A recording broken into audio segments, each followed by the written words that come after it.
Hello everyone, welcome back. This week I asked you guys on Instagram, our Instagram is right here, about some questions. What are you cannabis curious about? And I'm responding these questions today. We're not gonna do a long video like last time, so I'm just answering a few. If you have more questions, just leave on the comments below and I will do another video just for you guys. All right, so let's go to the questions. Everyone was asking about drug testing, how does that work, how do I deal with my HR department, and here it goes. Depends where you work. It really does. We don't test for THC or CBD or anything related with marijuana. A lot of other places that work with us, that we consult with, they also don't drug test. You can always talk with your HR department and see what is their take on it. They should be understanding of the reasons for your treatment and understand that that will benefit you and therefore your workplace more than anything else. I mean, if you had a good night of sleep, you're gonna work way better the next day than if you were stressed out. So our recommendation is, if you do think that professionally marijuana will impair you from working or finding a job, this might not be the time for that solution. I think there's still a lot of education and a lot of advocating that needs to be done for medical marijuana and clarifying people how that truly affects them. So our next questions are all about qualifying conditions and medical marijuana. How can medical marijuana help with ALS? Right now, the treatment for ALS is really limited. Riluzole is the only drug available. There are some things that are really interesting to point out. Apparently, ALS and the endocannabinoid system are related.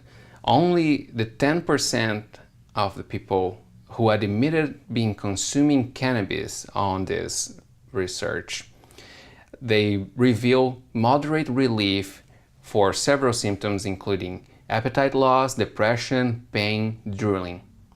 I mean, that is great. I'm always really cautious to say all this because it's important to remember this is really new for everyone. So we really have just few researches being done out there. So thinking about that, we're going to our next question, which is about Parkinson's disease. So the researches that we see so far show some really promising preclinical results where the findings on treating symptoms of the condition are fairly positive. Some researchers also think that because cannabis have a neuroprotective aspect to it, it saves the brain from damages from Parkinson's. Think about this as a complementary treatment. Cannabis can improve anxiety, pain management, sleep dysfunctions, weight loss, and nausea. Which leads us to the next condition that was asked a lot about, cancer. How can medical marijuana help cancer patients? The medication is safe to use, so never be worried about that. It's never gonna do you any harm. That's the main thing about medical marijuana, is how safe it is for you. The benefits again include improving anxiety, pain management, nausea, sleep dysfunction, weight loss, and it shows great results helping people going through chemotherapy. More recently, scientists reported that THC and other cannabinoids like CBD actually slow the growth and the cause of death in certain types of cancer cells. Our next question, it's also really interesting. It's about vaping or consuming cannabis in public spaces, or where is it safe to use? And a lot of people ask, like, so can I just use it on the street, or can I go to a bar and vape on my pen? So the answer is no, you can. Anywhere, like even where marijuana is recreational, you can't just go somewhere, and pull a joint. You need to do everything that you do related with marijuana needs to be done at your house or in a private and safe space.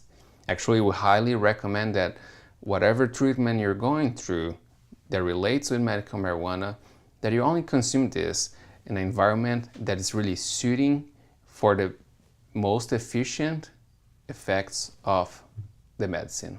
Our next question is about strengths and pain. How does medical marijuana help relieve pain? Some people ask about back pain, migraines, fibromyalgia. In general, the way that cannabis works is its elements, its compounds, THC and CBD, they help to alleviate pain. Different strains that are high on THC or high in CBD, and not necessarily high on both, such as Harlequin or Dog Walker OG, Sour Diesel, they can help alleviate pain. It comes with other effects that you may or may not want, and so it depends on the strain that you're using and the other cannabinoids that are involved on that treatment. At leafly.com, I have a link below. You can actually explore strains by conditions and see what is available close to your city. So you can see what is available here in Pensacola on the dispensaries that we have around us. So that's it. That's our video for this week. Those were quick questions, but a lot of information packed on a few minutes. I hope you enjoyed. And if you have other questions, please let us know and we will answer you right away. For now, I'm Felipe. This is Empathic Practice, and I hope that slowly we're building this conversation, normalizing and opening our minds to something much more interesting than what the media puts out there. Thank you.